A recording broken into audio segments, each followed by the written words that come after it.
تو نیک ہو اور لوگ تجھے برا کہیں، یہ اس سے اچھا ہے کہ تو برا ہو اور لوگ تجھے نیک کہیں۔ نصیحت اگرچہ ناخوشگوار ہوتی ہے لیکن اس کا انجام خوشگوار ہوتا ہے۔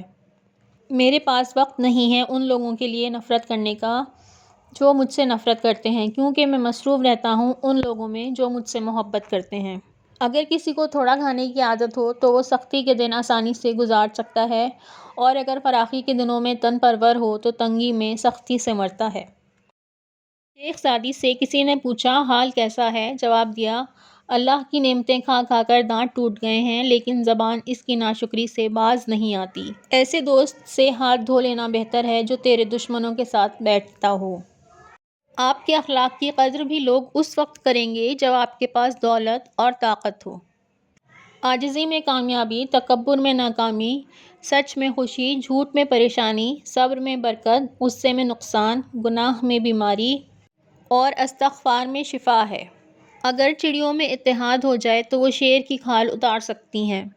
جب درد حد سے زیادہ بڑھ جاتا ہے تو انسان روتا نہیں، خاموش ہو جاتا ہے۔ جو انسان دوسروں کے غم سے بے نیاز ہے، انسان کہلانے کا مستحق نہیں۔ اپنے حصے کا کام کیے بغیر دعا پر بھروسہ کرنا حماقت ہے، اور اپنی محنت پر بھروسہ کر کے دعا سے گریز کرنا تکبر ہے۔ اگرچہ انسان کو مقدر سے زیادہ رزق نہیں ملتا، لیکن رزق کی تلاش میں سستی نہیں کرنی چاہیے۔ آپ کے اخلاق کی قدر بھی لوگ اس وقت کریں گے جب آپ کے پاس دولت اور طاقت ہو۔ غریب کتنا ہی خوش اخلاق ہو، لوگ اس کے اخلاق کو اس کی مجبوری سمجھتے ہیں۔ اگر توکل سیکھنا ہے تو جانوروں سے سیکھو کہ جب شام کو گھر جاتے ہیں تو ان کی چونچ میں کل کے لیے ایک دانہ بھی نہیں ہوتا۔ سجدے کی توفیق ملنا بھی رب کی نعمتوں میں سے ایک بہترین نعمت ہے۔ اللہ کے لیے وقت نکالو اور وقت پہ نماز ادا کرو، اللہ تمہاری زندگی سے برا وقت نکال دے گا۔ کبھی نہیں سنا کہ انسان کو عاجزی لے ڈوبی، انسان ہمیشہ تکبر میں ہی مارا جاتا ہے۔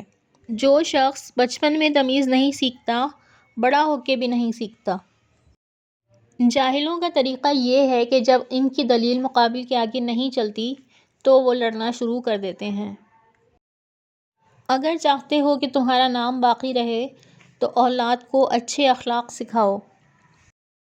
میں پوری زندگی دو بندوں کو تلاش کرنے پر بھی تلاش نہ کر سکا، ایک وہ جس نے اللہ کے نام پہ دیا ہو اور غریب ہو گیا ہو، دوسرا وہ جس نے ظلم کیا ہو اور اللہ کی پکڑ سے بچ گیا ہو۔